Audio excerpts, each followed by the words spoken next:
Alors, comment réussir la taille d'une vigne verticale? Ça, c'est la vraie question. En fait, on est toujours face au même problème. Est-ce qu'on va y arriver? Est-ce qu'on va le faire correctement, etc., etc.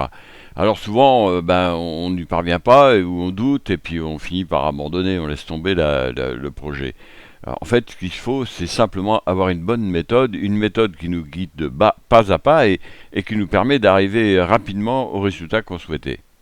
Alors la méthode que je vous propose, il y a 5 années de taille. Hein. C'est présenté avec un petit livret e-book, il y a 35 dessins dedans, et ça vous permet effectivement à ce moment-là de suivre les explications qui vous sont données dans deux vidéos. Une première vidéo pour vraiment comprendre la taille, etc. etc. Hein, comme ça, vous avez une bonne compréhension du processus de taille, de la circulation de la sève, etc. Et ensuite, ça vous donne tous les petits détails, les petits trucs en plus, etc. Mais en plus, sincèrement, c'est quelque chose que vous pourrez expliquer à vos enfants très facilement ou à vos amis, à tous ceux qui veulent bien s'intéresser à cela. Alors, ce petit guide sous forme d'e-book que vous pourrez télécharger, vous trouverez toutes les informations nécessaires, toutes les planches, les dessins pour suivre la vidéo de formation, les deux vidéos de formation qui vous permettront de bien savoir comment tailler une vigne verticale et d'avoir surtout des résultats considérables.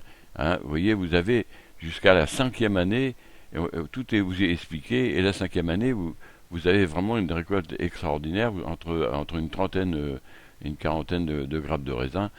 Moi, je suis arrivé à 50, hein, pour vous dire vraiment. Donc, vous avez vraiment des choses extraordinaires. Alors, ensuite, vous avez dans la deuxième vidéo l'explication pour les pergolas, les tonnelles, etc., les serres, et en 4 ans, 4, 5 ans, vous avez vraiment des tonnelles et des pergolas ou des serres qui sont vraiment remplis de raisins. Hein.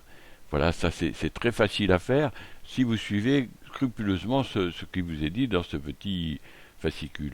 Hein. Donc vous avez la possibilité de le télécharger et comme ça vous avez la solution pour vraiment tailler correctement. C'est pareil pour la taille en hautain dans les quelques petits conseils qui vous sont donnés aussi. Hein, donc vous voyez, il y a pas de souci. Ensuite, vous avez une vidéo pour la taille des feuilles en juin. Là, on taille les feuilles en juin au-dessus des grappes. Et aussi, on explique dans cette vidéo comment il faut enlever les bourgeons anticipés. Hein.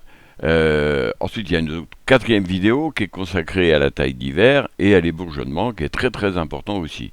Hein. Alors, avec cette méthode, vous êtes sûr de résultats, hein, parce que c'est exactement ce que je fais. Donc, moi, j'y arrive, il n'y a pas de raison que vous n'y arriverez pas. Hein, c'est quelque chose que vous allez pouvoir faire très facilement. Vous avez donc forcément des connaissances assez pointues. Vous avez un plan qui va structurer votre taille sur 5 ans. Et vous allez bien entendu pouvoir l'enseigner à vos enfants et votre famille. Que ce soit une fête de famille. Hein. Alors en plus, vous allez pouvoir vous laisser aller à la créativité avec tous les supports possibles. Parce que la vigne, ça peut se mettre un peu partout. Et c'est super agréable de voir ces grappes de raisin pendre au-dessus des arcures, dans les tonnelles, dans les pergolas, etc. Alors moi, ce que je vous souhaite, c'est que vous puissiez partager vos récoltes, hein, et surprendre vos amis, et puis réaliser vraiment des rêves de déco aussi, parce que ça peut servir évidemment de décoration. Et sachez que c'est exactement la méthode que j'utilise. Eh bien, moi je vous remercie, et puis vous pouvez atteindre la page pour pouvoir commander ou en savoir plus en cliquant sur les cadres à l'intérieur de la vidéo ou sur le lien sous la vidéo. Je vous remercie encore une fois, et je vous dis à bientôt pour de nouvelles vidéos. Au revoir.